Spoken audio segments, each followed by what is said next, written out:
Okay, as promised, I'm going to talk about the difference between simple past and the past continuous forms, right? Both of them speak of the past, but they do it in a very different way.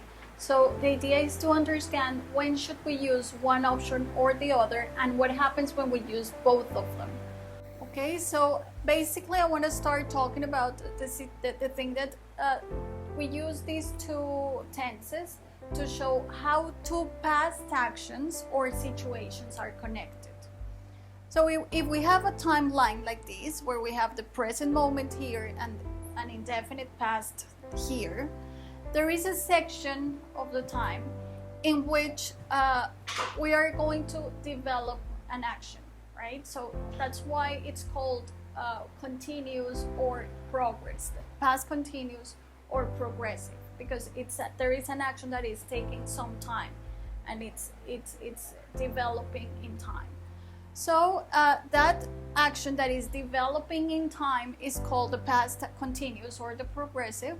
And sometimes what can happen is that we're making reference to a specific point in time in the past during the course of that action. So that would be the simple past. So I can have something going on like this, like, what were you doing at 8 o'clock in the evening last night? I mean, for example. So in this case, I'm talking about specific time in the past, but the thing is that I was doing an activity that took a period of time in the past tense, in the past time, and that they are asking me about a specific moment in the evening last night. So I say I was studying during this period of time. I was studying, so it means that I started studying before 8. This would be 8 o'clock in the evening, and I started studying before 8 o'clock, and then after 8 o'clock I continued studying. So in this moment I developed my action, which is being studying, and at some point there is a reference to a certain point in the past. So that's the first case, right? So what were you doing at 8 p.m.? I was studying. Now, another case is that I can refer to a situation that happened during a period of time, right? So I can explain. We were cleaning the house all morning. So the period of time is all morning, and during that period of time I was doing an action, right? So that's one. This is one of these examples.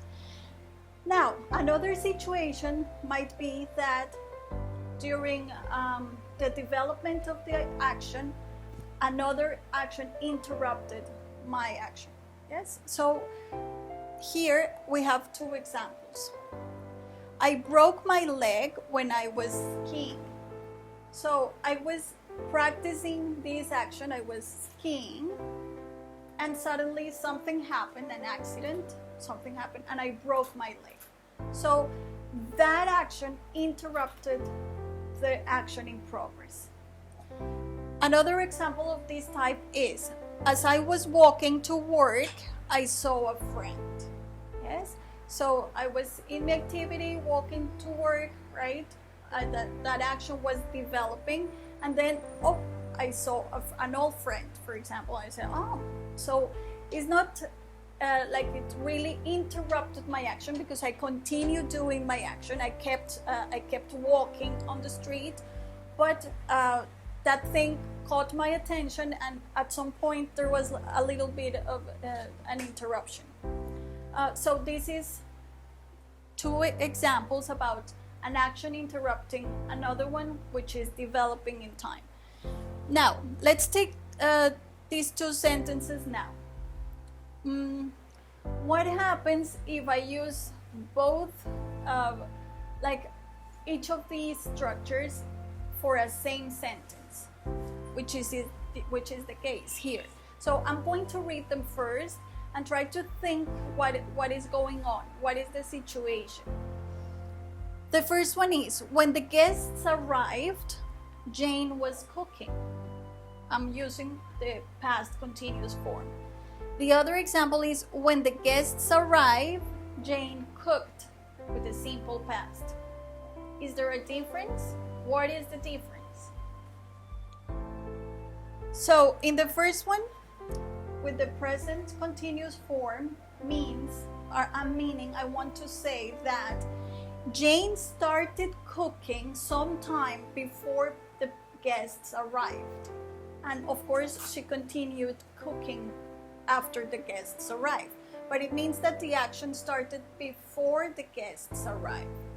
In the second example here, when the guests arrived, Jane cooked. It's talking about a sequence of events. It means that when the guests came, right, to the house, or when the guests arrived, she started cooking, Jane. So Jane, it was a sequence, let's say.